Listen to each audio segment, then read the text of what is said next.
Bismillahirrahmanirrahim. Assalamualaikum warahmatullahi wabarakatuh, Cikgu. Kami pelajar dari Universiti Pendidikan Sultan Idris. Saya Alfisyah dan 3 rakan saya iaitu Auni, Syamilah dan Azrin. Assalamualaikum warahmatullahi wabarakatuh dan salam sejahtera semua. Yang dihormati Puan Roziha binti Abdul Rahman, Guru Bahasa Melayu SMK Tun Mamat, selaku tetamu jemputan khas kita bagi wawancara bagi guru bukan perakaunan kita pada hari ini dan dikasihi rakan-rakan sekalian. Apa khabar Cikgu Roziha? Alhamdulillah, sihat. Cikgu dah makan, Cikgu? Dah, Alhamdulillah. Dengan nikmat Allah yang Alhamdulillah. diberi. Okey, Cikgu. Cikgu, boleh Cikgu ceritakan serba sedikit tentang latar belakang Cikgu dan pengalaman Cikgu di sekolah? Saya sebenarnya mengambil jurusan pengajian Melayu daripada Mesti Melaya. Jadi bidang saya lah dalam bahasa Melayu. Cikgu telah mengajar selama 27 tahun dalam bidang bahasa Melayu ni. Setakat yang hari ini cikgu mengajar hanya di 2 buah sekolah, iaitu Sekolah Menengah Tun Aminah, kemudian berhijrah ke Sekolah Menengah Kebangsaan Tun Mamat. Ada lagi Cikgu? Setakat yang pengalaman mengajar ni memang banyak lah. Dah lama mengajar kan, dah 27 tahun. Jadi dah nak hampir bersara pun, dah di ujung usia pun. Jadi sedikit sebanyak cikgu akan berkolaborasi dengan kamu, kaedah-kaedah pengajaran dan cara-cara teknik mengajar yang berkesan. Okey, Cikgu. Cikgu bersara bila, Cikgu?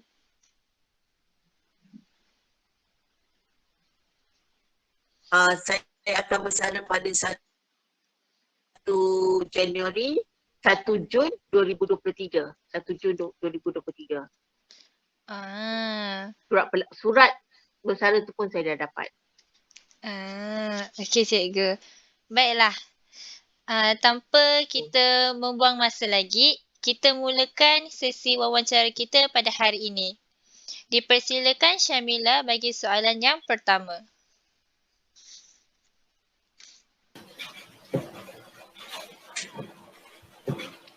Assalamualaikum dan salam sejahtera kepada Cikgu Roziha dan rakan-rakan seperjuangan.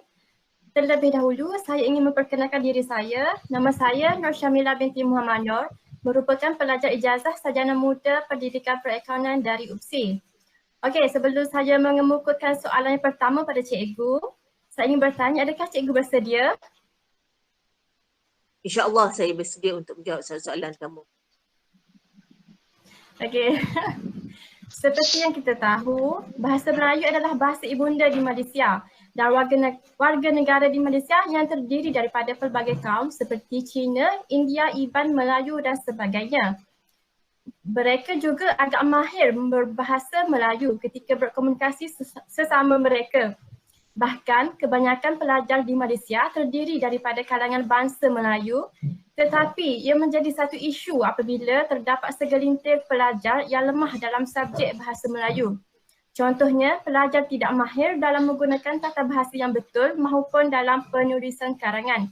Okey, berdasarkan pengalaman cikgu mengajar di sekolah sebagai guru bagi subjek bahasa Melayu selama 37 tahun, sepanjang pemerhatian cikgu semasa PDP, terdapat pelajar yang terdiri daripada pelbagai latar belakang dan mempunyai tahap pembelajaran yang berbeza, di mana terdapat kategori murid yang pandai, murid sederhana dan murid yang lemah. Okey, soalan saya, bagaimanakah cara-cara cikgu membantu pelajar yang lemah itu dalam pelajaran bagi subjek bahasa Melayu? Mungkin cikgu boleh kongsikan sedikit tips atau kaedah pengajaran yang cikgu gunakan bagi membantu pelajar-pelajar ini menaikkan prestasi mereka dalam akademik. Okey, dipersilakan cikgu. Ya, terima kasih. Yang pertama, cikgu nak terangkan, cikgu sebenarnya mengajar ni daripada kelas peralihan sampailah pernah pengajar kelas peralihan dan sampailah tingkatan 5. Jadi cikgu dari bawah sampailah ke atas. Cikgu mengajar. Jadi daripada murid yang lemah dan juga murid yang pandai. Jadi kategorinya, kalau cikgu nak menolong murid yang jika budak ni tak tahu membaca, jadi kita kena ajar membaca lah sikit-sikit. Kalau daripada murid peralihan tak tahu membaca tu kena membaca lah. Ajar membaca, mengeja patah demi patah. Kurang-kurangnya mereka tidak akan buta huruf. Mereka dapat membaca sedikit sebanyak. Ajar membaca lah. Jadi bagi murid yang lemah, macam sekiranya SPM. SPM ialah wajib lulus dalam bahasa Melayu. Dan baru-baru ni ada DLP, CJ wajib lulus. Maksudnya kena dapat CJ. DLP apa tu, yang lemah tu kena dapat CJ. Kita kena bantu juga dapat CJ kan. Jadi pada cikgu ada pengalaman mengajar di kelas ujung. Jadi cikgu pernah juga mengajar bagi yang ingin menghadapi peperiksaan PMR dan SPM di kelas ujung. Jadi bagi mengatasi murid yang lemah ni, cikgu lebih mendekati permasalahan mereka. Kena kenal, seorang-seorang murid tu kena kenal. Kita kena kenal lah murid tu. Murid ni tak tahu apa. Jadi kalau misalnya SPM, murid SPM kelas ujung. Jadi cikgu akan mengajar beberapa teknik lah mendekati mereka. Kenapa mereka? Tahu latar belakang mereka dari keluarga yang mana. Maksudnya mereka tidur dalam kelas tu, mereka buat apa di rumah. Atau mereka keluar bekerja dan sebagainya. Jadi kita tahu setiap murid kita tu kenapa dia jadi begitu. Okey, jadi selain tu dah mendekati permasalahan mereka, dah tahu kita dekat, kita tahu cara-caranya, kita bagi motivasi. Jadi pelajaran tu penting. Jadi selain itu, cikgu juga akan memberikan semangat untuk mereka belajar dan lulus dalam peperiksaan. Pasal bahasa Melayu ni wajib lulus. Jadi cikgu akan gunakan teknik-teknik yang mudah. Teknik yang mudah untuk murid cikgu memahami bagaimana mereka menjawab setiap soalan. Jadi contohnya kalau cikgu buat karangan, cikgu menggunakan teknik pasang siap. Jadi tak adalah macam murid yang pandai, kita suruh berfikir, mengeluarkan idea-idea dan sebagainya, menggunakan PKA 21. Jadi bagi murid yang lemah ni, cikgu gunakan kaedah karangan pasang siap. Jadi buat karangan pasang siap lah. Jadi diorang cuma dapat mengarang ayat-ayat yang mudah dan ringkas serta betul tata bahasanya. Jadi untuk mereka wajib lulus dalam bahasa Melayu. Kaedah-kaedah itulah cikgu ajar untuk mereka. Tambahan pula, cikgu akan menanamkan minat kepada murid-murid Cina dan India kepada mereka dalam mata pelajaran bahasa Melayu. Kerana bagi mereka, bahasa Melayu ialah bahasa kedua buat mereka. Jadi cikgu juga pernah membuat tesis dalam peningkatan prestasi mata pelajaran bahasa Melayu di 3 buah sekolah di daerah Batu Pahat. Jadi itu tesis cikgu untuk sarjana. Jadi apa yang dapat dilihat, mereka tidak mempunyai kosakata yang luas. Kosakata malah jauh sekali untuk menggunakan kosakata yang kosakata tinggi untuk bahasa Melayu. Jadi kita gunakan kaedah yang mudah ini. Mereka perlulah, dalam kelas cikgu mereka perlulah bertutur dalam bahasa Melayu. Kalau di rumah mereka gunakan bahasa mereka, jadi hanya dalam kelas bahasa Melayu mereka tutur dalam bahasa Melayu. Sekiranya mereka tidak bertutur dalam bahasa Melayu, cikgu akan kenakan dendaan, ekstra, tambahan kerja rumah. Supaya mereka latih lagi buat tambahan kerja. Okey, untuk mereka mahir dalam bahasa Melayu. Jadi selain itu, bagi murid yang memperoleh markah yang tinggi dalam setiap ujian dan peperiksaan, cikgu akan berikan hadiah. Untuk yang SPM sajalah. Bagi perkara ini sebagai motivasi menaikkan semangat mereka untuk mencapai markah yang lebih baik. Itu satu kaedah, salah satu kaedah tu kaedah pasang siap. Dan banyak kaedah-kaedah lain yang cikgu gunakan untuk mereka belajar lah. itu karangan saja, untuk karangan. Kalau contoh tata bahasa, bagi latihan, latih to be yang seterusnya dan seumpamanya. Dan selain itu juga sebelum mereka menghadapi peperiksaan, saat mereka besok akan menghadapi peperiksaan, kami Panitia Bahasa Melayu akan mengadakan jumpa mereka sebelum mereka esoknya menghadapi peperiksaan, bagi lagi maklumat-maklumat yang penting. Itu yang kami buatlah di sekolah kami. Dan alhamdulillah selalunya bahasa Melayu mencapai peratus yang tinggi berbanding dengan mata pelajaran sejarah. Mata pelajaran sejarah. Mata pelajaran sejarah juga wajib lulus. Jadi kami panitia telah membuat kolaborasi dengan sejarah supaya peratus tu meningkat.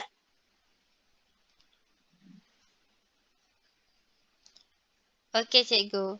So kat sini kami dapat simpulkan bahawa kaedah pasang siap merupakan kaedah yang alternatif bagi pelajar yang tidak pandai, Yang tidak lemah. berapa pandai, tidak lemahlah dalam pengajaran. Yang lemah. Okey. Okey. Seterusnya saya ingin bertanya soalan kepada cikgu. Boleh cikgu kongsikan apakah aktiviti kolaboratif bersama guru-guru dalam perkongsian dan sumber idea dan dalam pengajaran? Kolaboratif memberi makna erat dari segi kerjasama antara dua pihak ataupun lebih yang merujuk kepada kerjasama ke arah melaksanakan aktiviti kebaikan. Dengan itu boleh cikgu memberikan penerangan terhadap soalan saya tadi? Boleh ulang semula? Maksudnya apa?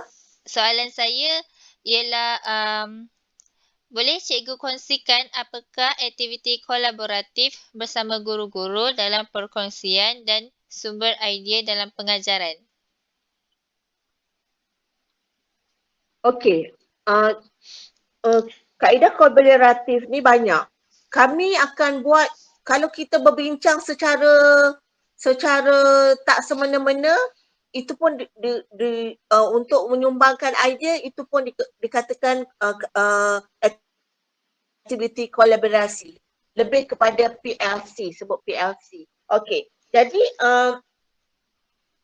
setakat yang kami buat PLC ni banyak untuk tindakan segera kalau ada apa-apa maklumat. Jadi yang pertama sekali, sekiranya setelah ujian atau peperiksaan, pemarkahan perlulah standardized supaya adil kepada setiap murid. Jadi kami akan berbincang tentang teknik macam mana menjawab dan juga pemarkahan yang diberi. Ini Panitia Bahasa Melayu yang buatlah. Jadi kami akan buat PLC. Perkara ini supaya pemarkahan itu standardized bagi setiap pelajar dan kita bagi adil bagi setiap pelajar supaya mereka markah tu samalah. Maksudnya jawab untuk macam kalau dalam SPM pun mereka akan berbincang ke pemarkahan akan pergi kursus dan sebagainya. Jadi itu perkara pertama yang kami akan lakukan. Perkara yang kedua tentang kolaborasi ni, di sekolah cikgu akan adakan jadual anjal bagi dua orang guru. Jadi 2 kelas, 2 orang guru. Jadual anjal bagi 2 orang guru bagi 2 buah kelas. Jadi gabungan daripada 2 orang guru tentang cara-cara PDPC berbeza daripada 2 orang guru ni tadi tidak akan menemukan murid-murid. Jadi 2 orang guru untuk 2 kelas. Jadi kelas besar, jadual anjal. Jadi kawalan boleh, kelas dapat dikawal. Lagi satu untuk mengatasi masalah kekurangan guru dalam bahasa Melayu. Jadi bila mengajar tu, cara cikgu berbeza. Jadi murid tak jemu bila menghadapi dua orang guru. Jadi kawalan kelas pun boleh dikawal. Kawalan kelas akan jadi lebih baiklah untuk kelas tersebut. Ini yang kami lakukan. Jadi di samping itu juga kami akan bertukar-tukar sumber pengajaran. Jadi setiap untuk guru contoh, untuk guru tingkatan 4, okey, seorang guru akan buat untuk rumusan, seorang guru akan buat untuk karangan mudah, karangan cemerlang, seorang guru akan buat tata bahasa, bidang tata bahasa dan sebagainya.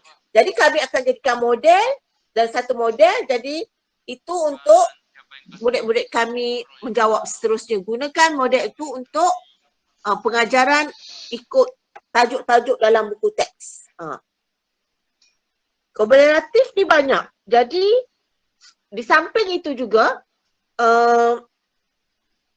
fokusian kami tentang idea-idea untuk memanggil penceramah-penceramah atau bengkel untuk pelajar-pelajar menjawab teknik bahasa Melayu. Penceramah kami akan buat ni dalam sebelum mereka menghadapi peperiksaan SPM. So sejak mereka dari tingkatan 4 lagi kami akan buat bengkel untuk menjawab SPM supaya pelajar-pelajar tahu cara kertas, dah ditunjukkan cara kertas SPM yang sebenar. Jadi pelajar-pelajar didedahkan cara teknik menjawab. Jadi mereka akan dapat idea dari tingkatan 4 lagi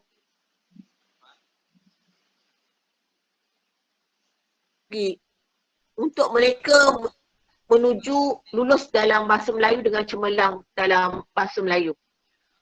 Jadi itulah perkara pertama tadi berbincang tentang pemakahan, dan perkara kedua jadual anjar dan juga 2 orang guru dalam 2 buah kelas dan modul pengajaran yang kami buat. Dan di samping itu juga kami asingkan pelajar yang lemah, sederhana dan cemerlang. Bengkel-bengkel tu kami tak campur semua. Untuk pelajar lemah, untuk pelajar galus, bengkel yang lain. Untuk pelajar cemerlang, bengkel yang lain. Jadi mereka akan dapat apa yang, kuasai apa yang penceramah tu bagi. Okey cikgu, boleh saya bertanya apa makna galus tu? Galus, maksud galus tu tak lulus lah. Galus. Tak lulus. Okey cikgu. Pelajar-pelajar yang tidak lulus, pelajar-pelajar yang lemah. Okey, baik. Okey, dengan ini kita dapat simpulkan bahawa PLC dengan jadual anjal bagi 2 orang guru, di mana 2 orang guru untuk kelas yang besar bagi mengatasi masalah guru bahasa Melayu. Tambahan pula, murid akan mendapat pelbagai jenis pengajaran dalam kelas disebabkan oleh terdapat 2 orang guru tadi kan. Okey, dengan itu saya teruskan. Betul cikgu. Lepas tu guru tu boleh tengok, seorang guru boleh tengok dia mengajar cara macam mana, seorang lagi guru boleh tengok dia bertukar-tukar idea lah di situ. Lakulah kooperasi kan. Okey, baik cikgu. Okey, dengan ini saya teruskan dengan pertanyaan yang seterusnya.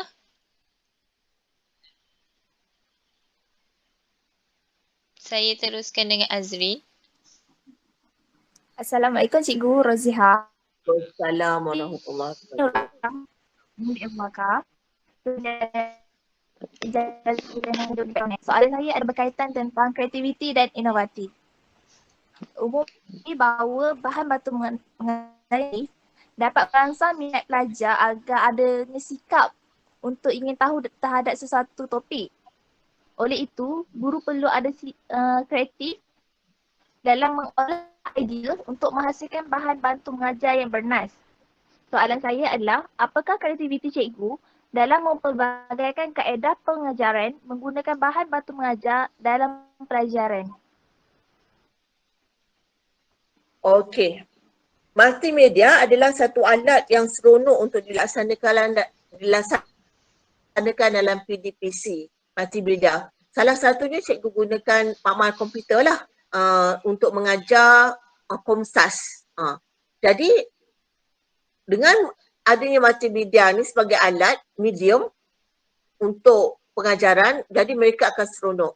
Contohnya bila kita nak mengajar syair, salah satunya nak mengajar syair. Jadi budak tak tahu macam mana cara syair.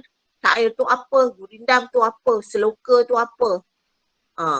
Jadi cikgu akan tunjukkan syair tunjukkan, tayangkan, dendangkan syair, cara syair macam ni.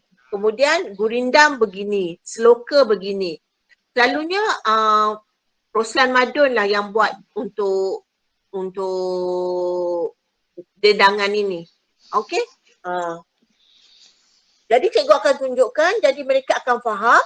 Bila mereka faham, cikgu terus menjurus kepada buku teks, tajuk apa yang kita akan belajar. Jadi cikgu akan, bila kita dah tayangkan, jadi mereka dah nampak mana syair, mana gurindam, mana seloka.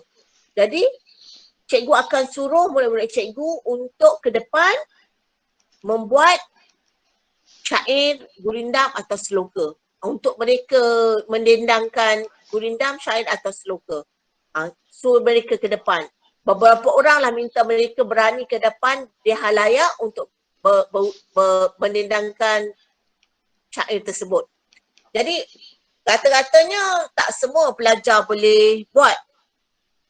Tapi dalam banyak-banyak tu adalah seorang dua yang boleh buat. Jadi kelas akan jadi teruja lah. Mereka dengar kawan mereka membaca syair dan sebagainya. Jadi itu salah satunya. Kemudian cikgu akan gunakan juga konsep PAK 21. Cikgu akan bentuk kumpulan, suruh mereka membentuk kumpulan, bagi kumpulan. Kemudian bagi mereka tajuk dalam Komsas tu. Mereka suruh mereka buat PowerPoint, kemudian mereka bentangkan. Jadi daripada sini, cikgu terjemahkan aktiviti cikgu kepada mereka. Jadi mereka dapat mempelbagaikan PowerPoint tu dengan macam-macam bentuk lah. Mereka lagi kreatif dengan berbandingan cikgu. Cikgu dulu belajar manual. Jadi cikgu terjemahkan, jadi mereka bentang. Dan kemudian kami akan sama-sama belajar dan buat ulasan untuk semua tu. Dan daripada situ lahirnya PAK 21, kumpulan, bentuk kumpulan. Mereka berkolaboratif dan cikgu bimbing mereka. Dan mereka akan akhirlah satu PDPC yang baik. Okey, kemudian selain daripada itu, bentuk kumpulan cikgu gunakan kertas semak dan radio. Jadi radio sebagai set induksi untuk lagu dan sebagainya. Jadi mereka dapat menyanyi bersama-sama dalam kelas tu, Rio lah kelas tu kan. Jadi bentuk kumpulan, guna kertas semak, bentang dan sebagainya. Cikgu teringat lagi semasa PKP, jadi alat medium adalah alat multimedia ialah satu yang cukup berkesan sebenarnya. Tetapi rata-rata ditangkap ni pelajar agak mungkin menghadapi masalah mereka dalam kalangan keluarga yang kurang berada, jadi masalah data internet yang tak ada. Jadi yang masuk kelas tu tak berapa memberansangkan lah, tak penuh lah. Jadi sebenarnya masa PKP tu apa yang kami dapat, kami buat grup Telegram dan sebagainya. Lanjutan dan rentetan daripada tu sampai sekarang wujudnya grup Telegram. Jadi daripada situ info-info yang tertentu cikgu akan bagi maklumat kepada mereka. Jadi masa PKP tu bolehlah buat quiz, bolehlah tunjuk macam-macam bahan kepada mereka dan sebagainya. Cuma data internet itulah masalah yang kena diatasi. Okey, tapi kita pun tahu pada masa tu pun YES telah memberi pelajar sumbangan data 1 GB kan. 10 GB ke berapa 1 GB. Jadi manalah cukup kan. Tapi adalah daripada pihak-pihak yang lain membantu pelajar. Okey, dan kita tahu juga pelajar untuk tingkatan 3 pun dah dapat iPad, dapat pad masa tu untuk pelajar-pelajar. Jadi sebenarnya deretan daripada tu wujudlah grup Telegram. Jadi daripada situ cikgu terus sekarang gunakan Telegram tu, kadang-kadang ingatkan mereka untuk contoh-contoh saya sekala bagi maklumat info tentang bahasa Melayu. Ejaan yang betul bagaimana, bahasa klasik diterjemahkan ke bahasa-bahasa Melayu standard, bagaimana cikgu bagikan info-info input bagi mereka. Jadi sekurang-kurangnya mereka dapat maklumat dan dapat digunakan untuk PDBC seterusnya. Okey, dengan ini terdapat banyak kaedah pengajaran dalam menggunakan bahan bantu mengajar. Seperti yang cikgu gunakan tadi iaitu rakaman video seperti syair atau gurindam dalam pengajarannya. Dengan ini kita teruskan dengan pertanyaan yang seterusnya iaitu Auni. Okey. Hai cikgu. Ya, sabar. Okey. Nama saya Nur Auni Nabiha binti Zakaria. Ini merupakan soalan terakhir kepada cikgu. Cikgu dah sedia? Dah sedia. Okey. Jika cikgu berada di situasi di mana murid tidak hadir selama 1 minggu berturut-turut, apakah cikgu akan lakukan? Okey, sebenarnya ada peraturan untuk murid yang tak hadir ni. Jika 3 hari berturut-turut je dah dapat amaran pertama. Cikgu pun memang guru tingkatan, memang dah tahu dah ni kan. Jadi 3 hari berturut-turut, amaran pertama. 10 hari berturut-turut, amaran kedua. Dan 60 hari, amaran ketiga dan dibuang sekolah. Jadi pada cikgu, kita perlu mendekati pelajar tersebut. 3 hari berturut-turut. 3 hari berturut-turut tanpa sebab dan tak datang. Dah amaran pertama, hantar amaran pertama. Tindakan guru kena cepat dan supaya tapi tak adalah buat terus surat amaran tu. Apa yang cikgu lakukan ialah cikgu akan telefon ibu bapa murid tersebut bertanyakan khabar kenapa tak datang. 3 hari berturut-turut. Kemudian kalau 10 hari berturut-turut dan sebagai guru tingkatan kita kena isi APDM kehadiran APDM. Sekarang dulu pakai jadual kedatangan tanda caleg-caleg kan. Sekarang kena pakai isi kehadiran tu guna APDM. Jadi kita akan kenal pasti pelajar. Dalam APDM tu banyak sebab ada upacara agama atau sebab cuti sakit atau sekarang ni tambah pula COVID dan sebagainya. Jadi kita tandalah ke siapa yang tak hadir kat situ. Jadi kalau dah tak hadir lama 10 hari, cikgu akan pergi rujuk guru kaunselor. Jadi seterusnya guru kaunselor akan buat tindakan lah kalau lama tak datang, akan pergi lawat ziarah pelajar yang tak datang tu. Namanya ziarah cakna, akan pergi ke rumah pelajar tersebut, bertanyakan khabar kenapa lama tak datang. Jadi bila surat amaran pertama, kedua, ketiga, jadi macam mana keadaan pelajar ni. Memang cikgu menghadapi situasi ni pada tahun ini. Ada seorang pelajar dah tak datang 3 hari berturut-turut, kemudian telefon mak dia pun sekejap jawab, sekejap tak.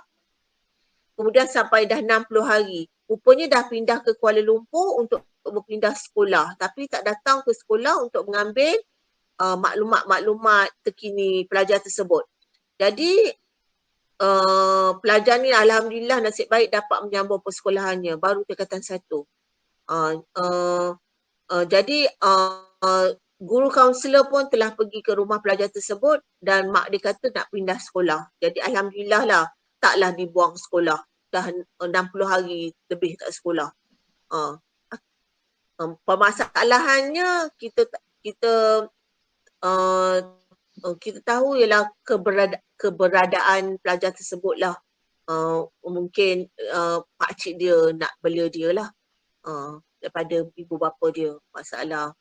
Masalah kurang berada mungkin dan sebagainya. Okey, terima kasih Cikgu. Jadi Sama. apa yang kita boleh simpulkan bahawa kita sebagai guru kita perlu tegas dan cakna tentang kehadiran pelajar ke sekolah.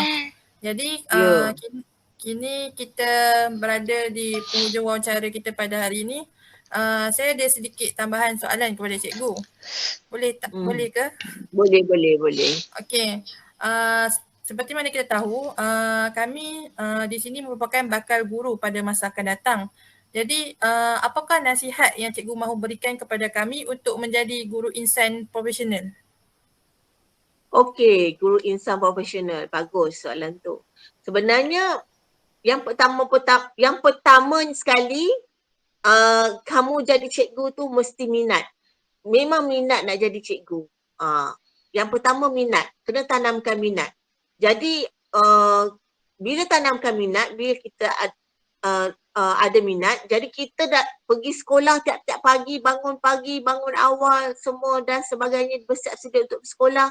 Macam merupakan satu jihad. Setengah orang dah tak sanggup dah dari itu. Jadi itu satu jihad. Maksudnya kita tanam minat, kena bangun awal pagi, ada dah rasa, muda-muda dah rasa malas nak pergi sekolah kan. Macam nak pergi sekolah tiap-tiap hari rutin kita lah. Jadi kena tanam minat, kemudian itu satu jihad. Sebelum pergi sekolah letakkan Allah nombor satu, matlamat kita menuju ke sekolah untuk mendidik murid-murid kita dan sebagainya. Jadi daripada minat itulah kita akan rasa suka untuk membuat kerja-kerja menjadi cikgu ni. Bukan setakat tu je. Ada pepatah kata, guru yang baik adalah guru yang dapat memberikan inspirasi kepada murid-muridnya. Jadi guru ni sebagai profesional. Jadi kalau kita setakat nak mengajar je, semua orang boleh buat. Jadi yang perlu ialah kita mendekati murid-murid kita, apa permasalahannya, apa yang perlu solusinya, apa yang perlu kita ambil dan penyelesaiannya bagi seseorang murid tu. Macam mana nak buat jika mereka tidak lulus, apa masalah mereka, tak boleh membaca ke, atau apa masalah mereka bekerja ke dan sebagainya. Jadi kita dapat jadi dan dicampur dengan kaedah-kaedah pembelajaran dan kaedah mengajar yang baik. Tentu murid-murid kita akan suka belajar lah. Kalau mereka suka belajar, suka jumpa kita, cikgu hari tak masuk kelas ke? Cikgu hari tak masuk kelas ke? Setiap hari kita dah masuk kelas, soalan itu yang ditanya. Kalau setiap hari kita dah masuk kelas, kalau kita tak masuk kelas sekali, dia tanya cikgu tak masuk kelas ke? Itulah soalannya.